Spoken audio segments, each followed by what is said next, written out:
Merhaba dostlar, ben Deniz Sarı. YouTube kanalıma hoş geldiniz. Bugün Çanakkale'nin Ayvacık ilçesine bağlı Söğütlü köyündeyiz. Eski ismiyle Merkepli köyü.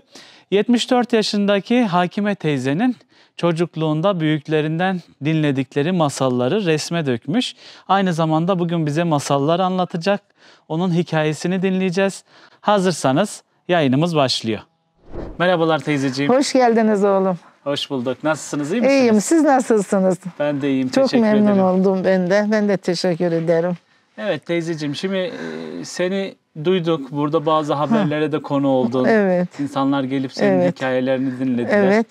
Evet. Bizim Sağ de daha olsun. önceki Söğütlü Köyü videomuzda da Hakime teyzeyi izleyebilirsiniz. Orada da kendisiyle röportaj yapmıştık. Evet. Şimdi seni tanımayanlar için biraz kendinden bahsedebilir misin?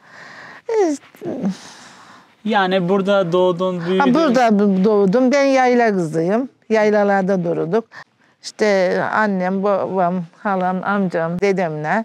Onlar bize hikaye anlatırdı bazı. Biz de hikayeleri dinlerdik. Çalı gobakları olur. Bilir misiniz bilmiyorum. Böyle kara diyeyim yani öyle kahverengi gibi olur. Onları böyle dizerdik. Taşlar vardı. Böyle oyuk taşlar vardı. Onlar övümüz olurdu. O taşlar da şeyler de gobaklar da dizerdik. Onlar da koyunumuzdu. Ondan sonra desti kulpları. Biz o zaman destiler suları çekerdik.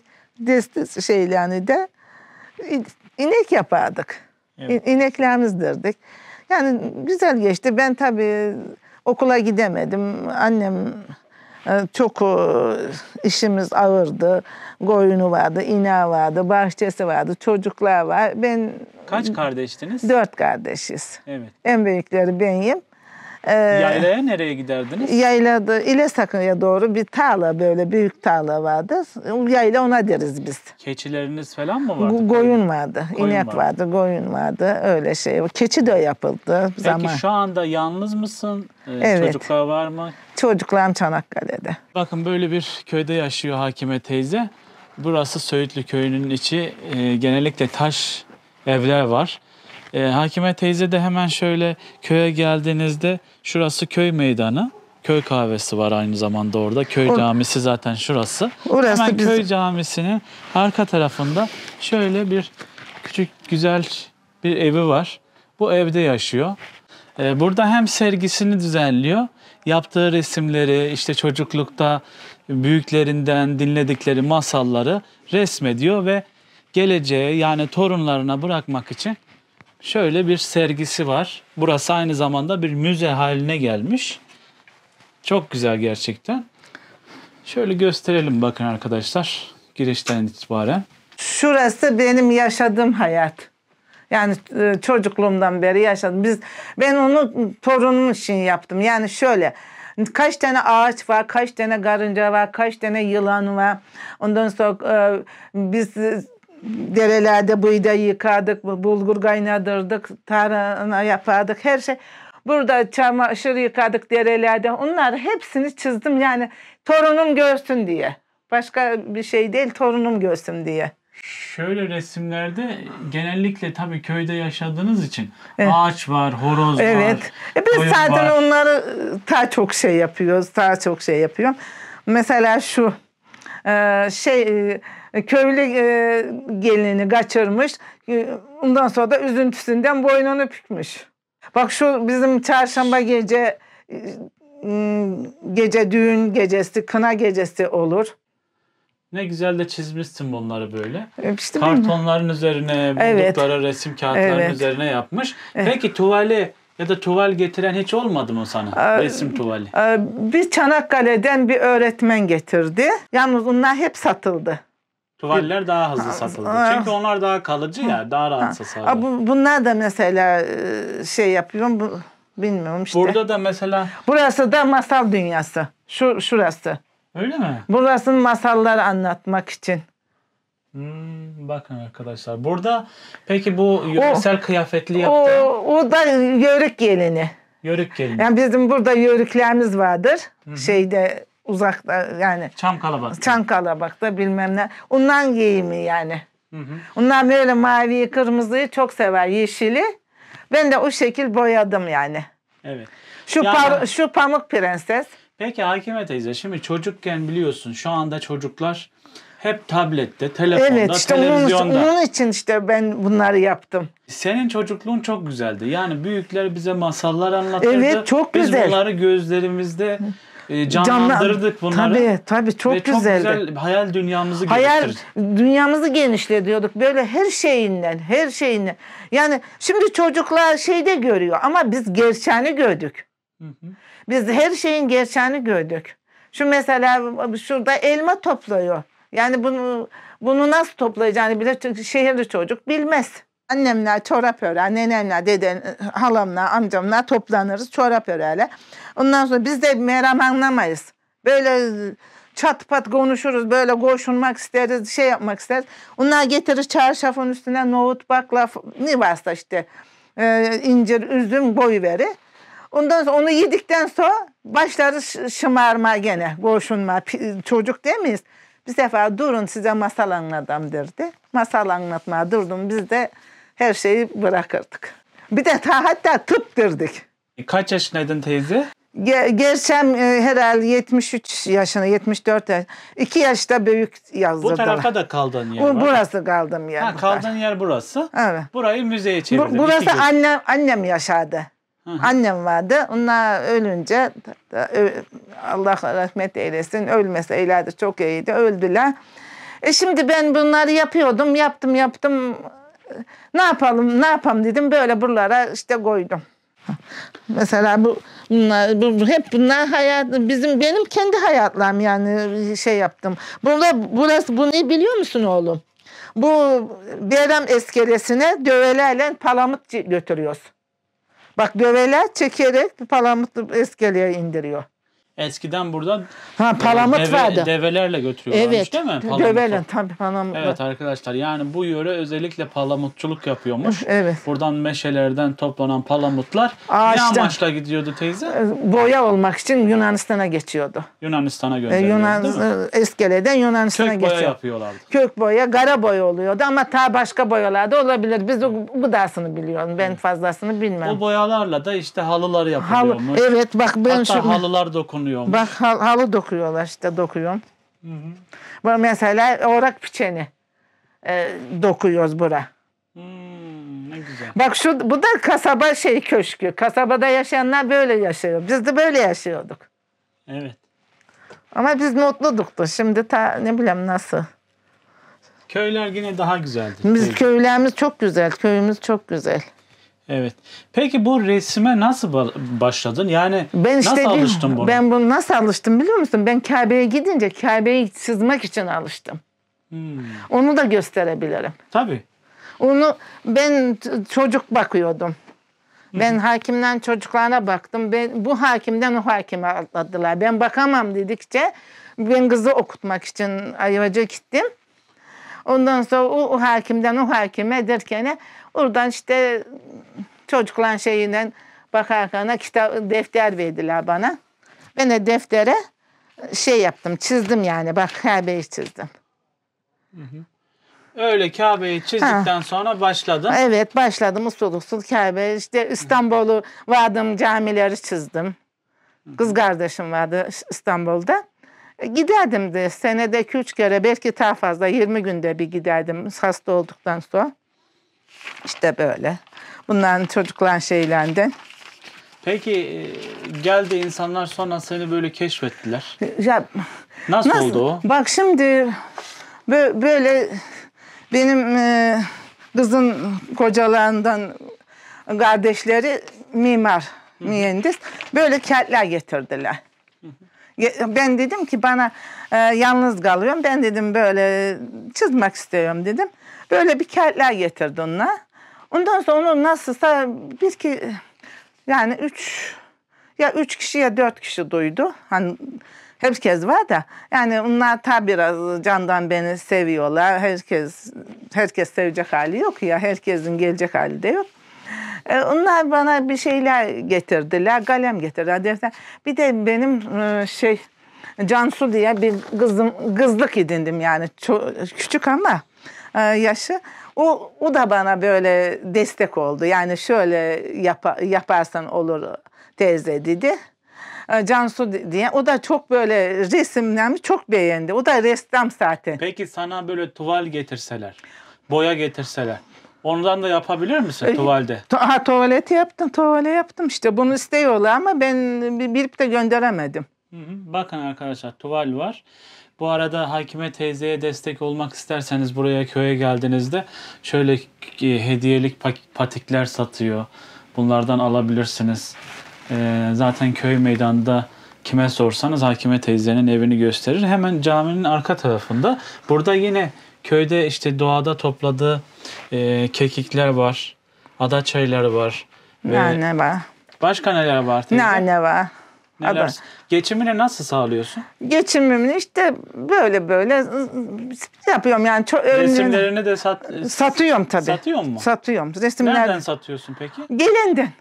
Gelen alıyor. Gelen alıyor burada. Gelen bir ay, 2 ay neyse alıyor. Yani burada senin yaptığın, örnek veriyorum, hatıra dediğin şeyler mesela istediğini alabiliyor mu, yoksa sen bu hatıradır ha buna ben satmıyorum diyor musun? Hiç öyle söylemedim ama şimdi hani öyle bir şeyim yok da sergiye çıkaracaklar diye şey, ama gene ben satıyorum. İsteyene veriyorum tabii. Sonuçta niye ben? gene sen yapıyorsun. Ben gene yaparım. Bunu aynısını çekerim telefona, yapıyorum yani. Telefonu bilmiyorum çekmesin de hani öyle çektiririm yani. Öyle satıyorum ben. Zaten hiç satmayacağım diye bir şey yok da. Şimdi sergiye çıkacak diye birazcık hani şey yapıyordum ama şimdi gene satacağım. Ya çıkacak ya çıkmayacak. Peki burada köyde kadınlar senin resim yaptığını görünce onlar da heveslendiler mi? Onlar dediler mi? Nasıl karşıladılar seni? Onu beni çok hoş karşılamamışlardır. Bilmiyorum ben ama çok hoş. Ben kendim de olsam hoş karşılamam yani. Niye hoş karşılamadılar? Ya bilmiyorum, karşılamadılar mı hiç görmedim yani. Fikirleri mesela arkadaşların demedim. Yok, o kimse yok. 10 kişi var köyde. Kadınlar yok mu? Ya var kadınlar mı? Onlar pek öyle köylü insanım, çok ilgilenmez. Resimle ilgilenmez diyorsun. Evet. Yani ben kendim de biri yapmış olsa gider bakarım, bak öyle merakım vardır da yalnız hani ben de gınarım yani. Belki gınıyorlar beni. Yok estağfurullah. Şu anda senin yapmış olduğun şey, anlattığın hikayeler gerçekten herkese örnek oluyor. Ya örnek olmak. Oluyor çünkü biz artık bizim evlerimizde dedelerimiz, ninelerimiz şu anda kimse hikaye anlatmıyor. Evet. Ya da hikayeyi kimse bilmiyor. Masalı kimse bilmiyor. Torunlarına masal anlatamıyorlar. Evet. Biz Bak şu köyümüzün kuruluşu. Yerdeki. Şu. Evet. Bu arada teyze böyle hani sen tabii ki burada bu köyde doğdun büyüdün. Burası yavaş yavaş insanlar buradan göç ettiler. Evet. Göç edilmedi oğlum da. Ölüm çok oldu. Yaşlılarımız öldü. Gençlerimizi biz hep ayvacık olduk. Çok zorluk çektik bir zamanla. Biraz köye bakalım mı? Böyle dışarıdan biraz da devam edelim teyze. Bunlar da ağaç kabı. Bu kurumuş ağaçların kabı bunlar. Palamut ağacının. Öyle mi? Tabii bunlar değişik yani. Palamut, bak bunların sırtını göstereyim size. Bunlar palamut ağacı. Bak. Hangi tür boyalar kullanıyorsun peki? Bana ne getirirlerse onu boya. Ama en çok şimdi her şey tüplerde getiriyorlar. Ne olur bilmem onun adı. Adlarını bilmem ki oğlum. Tamam, o tuvalde dökülenler herhalde. Böyle fırçalan şey döküyorsun. Şimdi bu ahşap boyası farklı bir boya. İşte bunlar da. Örnek veriyorum, kağıda farklı. Yok, Tuvale ayrı bir boya. Yok, bunları kağıtta yaptıklarını boyadım. Kağıt boyasıyla yaptın. Ya işte dediğim tüp boyalarla. Tüp boyaları var ya. Bu bahçe senin mi? Buyurun gelin. Şöyle gelelim. Burası da çiçekli sokağım. Burasını da çiçeklendirdim yani. Herkes gelince böyle sevinsün dedim. Güzelleştirdim. Bunlar kadife çiçekleri. Evet. Bunlar kabaklarım. Gel kızım, çekil şurada sen de. Burada çekiliyorlar. İstanbullular çok seviyor. Sizin köyde bu arada göç aldı değil mi? Çok göç aldı oğlum. Biz kalmadık ki. Biz de 10 kişi mi kaldık, 11 kişi mi? Nereye gitti buranın insanlar? Çoğu vefat etti. Vefat etti. Gençlerimiz de Ayvacık'ta da. Öyler işte herkes bir şey yaptı. Buraya kapıya çok güzel yapmışsın teyze. Sen öteki kapıyı görmedin mi? Onu da gördüm ama bu da ayrı bir güzel olmuş. Evet. Bu da eşek, burası hayvan. Hı. Bakın teyzemiz evinin kapısına, bahçesinin kapısına böyle resimler yapmış. Gerçekten seninle komşu olmak isterdim Hakime teyze. İnşallah, inşallah. Olursun, belki hiç belli olmaz. İnşallah. Olmaz. Bak Ay, benim 3 tane de kedim var. Biri kıyımcıl, biri kömür, biri ateş. Ne güzel. Bak kaçarlar insandan ama. Şimdi tam bu evin yani müze yaptığı taraf annesinin eskiden kaldığı yer. Evet. Şimdi evin arka kısmına geldik. Burada da Hakime teyze yaşıyor. Evet. Orayı müzeye çevirmiş. Evet. Ve orada Galerim hem gibi doğal işte. ürünler satıyor hem gelen insanları karşılıyor hem onlara hikayeler, Evet. masallar anlatıyor. Buradasa tavuklar. Bu orada da marketim var. Yani tomatamı, badılcanımı oradan alıyorum. Şeye de bakalım mı tavuklara teyze? Bak buyur. Hı hı. İstiyorsan bak oğlum. Peki şeyin var mı? Koyunun, keçin tarzı bir şeyin var mı? 10 tane, 2 tane koyun sağdım oğlum bu sene. Ötekilerde kuzu 10 gıda var işte. 10 tane yok da işte 9 tane 10 tane. 9-10 tane var yani. Onlarla şey yapıyorum ama onlar bir boy ben onları hasta yaptım. Hı hı. Hastalığı oldu. Çiçek hastalığı oldu. Hı. Öldüler. Kaldık işte. Evet. Hakime teyzenin evi burası. Evet. Bakın.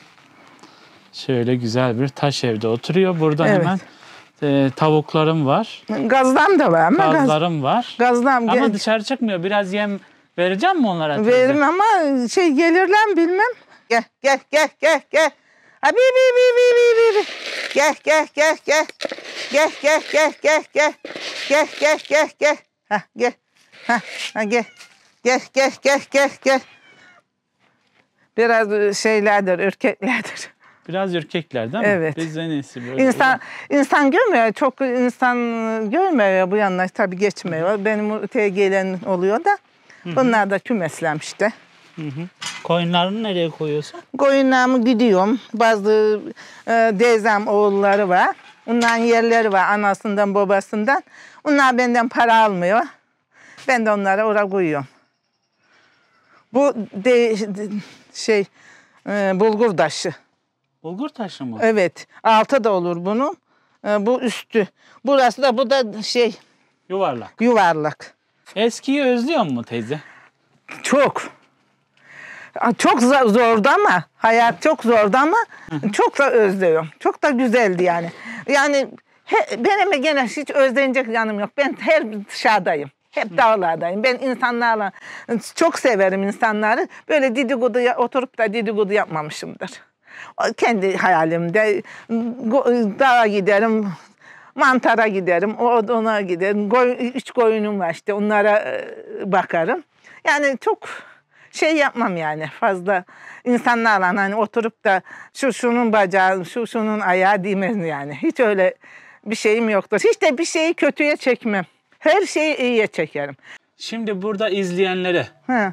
o bana sorduğun bilmeceyi sorar mısın? Sorarım. Tamam. Tarlası beyaz, tohumu siyah, elle ekilir, dille biçilir. Bilsinler.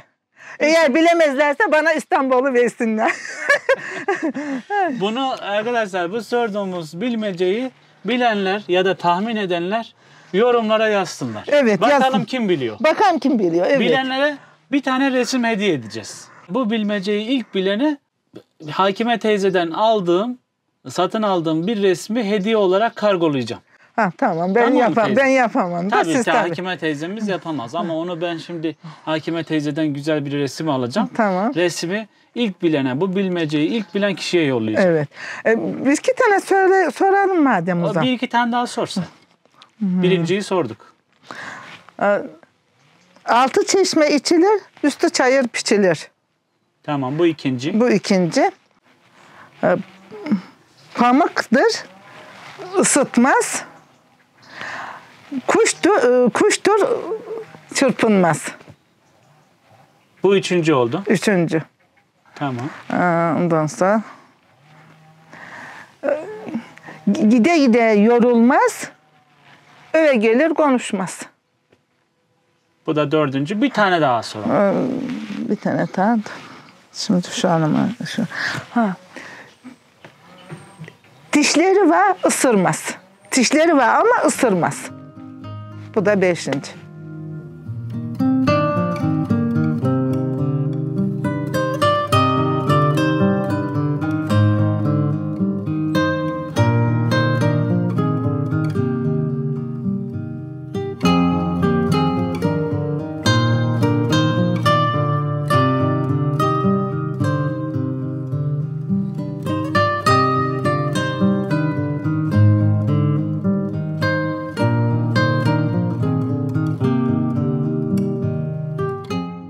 Şey varmış, padişah varmış, padişah çıplakmış ama herkes aman ne güzel giyinmiş, aman ne güzel giyinmiş demiş.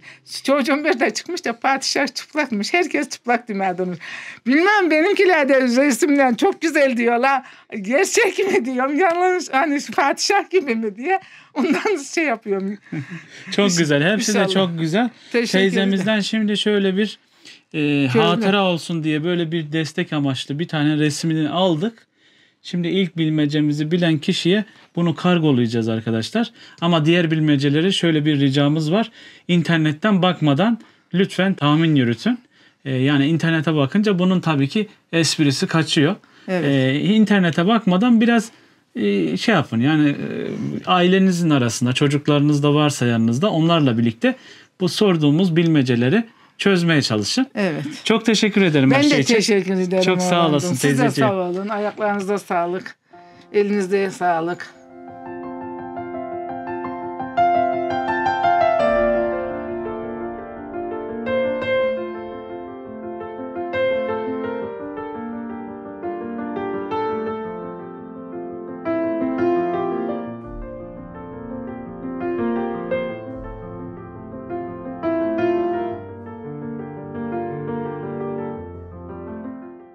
Az önce bahsettik ki çam ağaçlı olan benim merakımı geldi.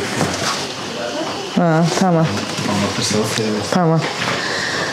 Bir varmış bir yokmuş. Çok eski zamanlarda bir üvey anne, bir babası varmış bir kızın. Kızı çok şey yapıyormuş, seviyormuş ama annesi ölmüş. Annesi ölünce kadar başka bir kadın almış. Kadının da bir kızı varmış.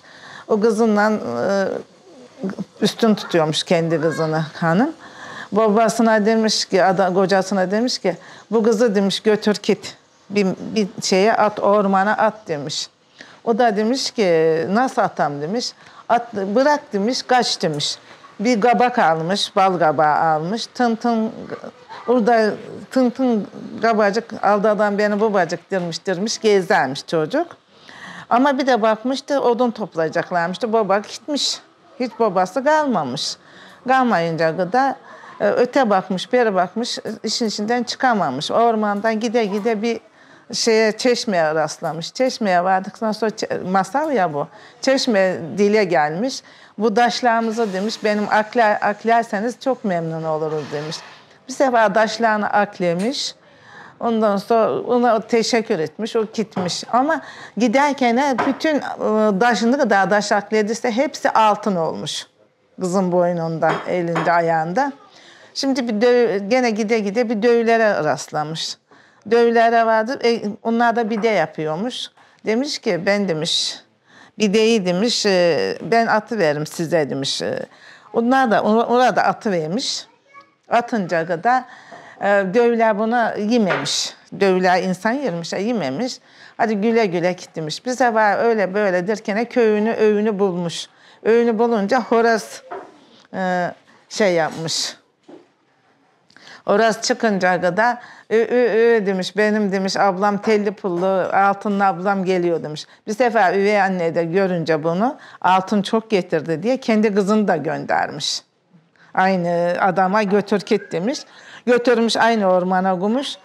Ne diyeceğiz demiş. Tın kabacık aldadan beni babacık diyormuş ama çeşmeye varmış. Çeşme demiş ki gene ona da benim daşlarım akle demiş. Aman senin daşların yosullu ben akleyemem demiş. Ondan sonra oradan çıkmış gitmiş. Gene oradan dövlere varmış. Dövler demiş ki benim bidemi atıver fırını süpürüver demiş. Ben senin fırını süpüremem, ben hizmetkar mıyım demiş. Ondan sonra oradan da çıkmış gitmiş. Ama bunun üstü Daşlı, gayalı, başka şekilde ben öyle söyleyeyim. Daşlı, gayalı, böyle her tarafı çirkin bir halde. Yine horoz çıkmış, demiş. Daşlı, gayalı şeyim geliyor, ablam geliyor. Sus kör alası diyormuş.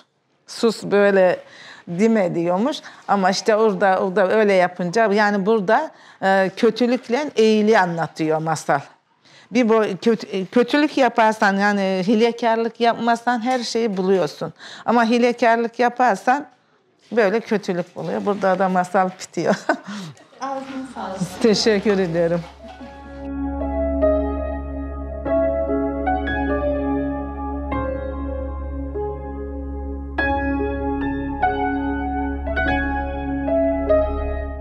Şimdi köyde bir kafede, Muz kafede. Evet. Sen her ay masallar Masal anlattın. anlatacağım. Gelirlerse gelsinler, buyursunlar. Hoş geldiler, sefa geldiler. Yani- Gelirlerse seviniyorum. Bunlar da benden bir şey öğrenmiş olurlar. Ben de onlardan öğrenirim belki. Evet. Peki benim sormadığım, senin söylemek istediğin bir şey var mı? Hiç şimdi aklıma gelmiyor olanım. Şimdi bir şey düşünmeden söyleyemeyeceğim şimdi bir şey. Hepsini söyledik hemen aşağı yukarı. Hı. Teşekkür Bu ederim. arada güler yüzün için, anlattıkların için, Sağ resme olun. döktüklerin için Sağ olun. hem eline sağlık hem yüreğine sağlık. Sizin de ayaklarınıza sağlık. Çok teşekkür ederiz. Biz de teşekkür ederiz. Gerçekten güzeldi bizim için. Güzel bir anı oldu. Evet arkadaşlar, gerçekten Hakime teyze örnek bir kişilik. Buraya geldiğinizde ondan bir şeyler öğreneceksiniz. Belki çocuklarınıza gerçekten bir şeyler anlatmak isteyeceksiniz. Masal anlatacaksınız. Çocukların hayal dünyası gelişecek. Bu örnek, umarım herkes Hakime teyzeyi örnek alır. İnşallah. Ve çocuklarına tablet yerine hikayeler anlatır, Tabii. kitaplar okur. Tabii. Çok Tabii, güzel en olur. güzel olur. Çok teşekkür ederim Bir bugün şey için. değil. Hı hı. Çok sağ olun. Ayaklarınıza sağlık. Ben teşekkür ederim. Her zaman gelin buyurun. Kapım açık. İşte görürsünüz. Görebildiğinizi görürsünüz. Bak bu da ateşim. Gel yavrum gel. Gel. Gel ateşim gel. Gel. Kaçma. Yok onlar. Bir şey yapmaz onlar. Gel. Gel ateşim gel. Gel ateşim gel. Kaçma ama. Sizi gördü ya kaçıyor. Çok yabani bunlar bana. Böyle beni çok seviyorlar. Yalnız şey yaparlar, işte öyle dolaşacak.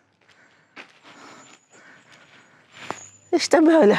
Böyle oğlum, işte hayatımız böyle geçiyor işte. Şükürler olsun. Sağ olun, var olun.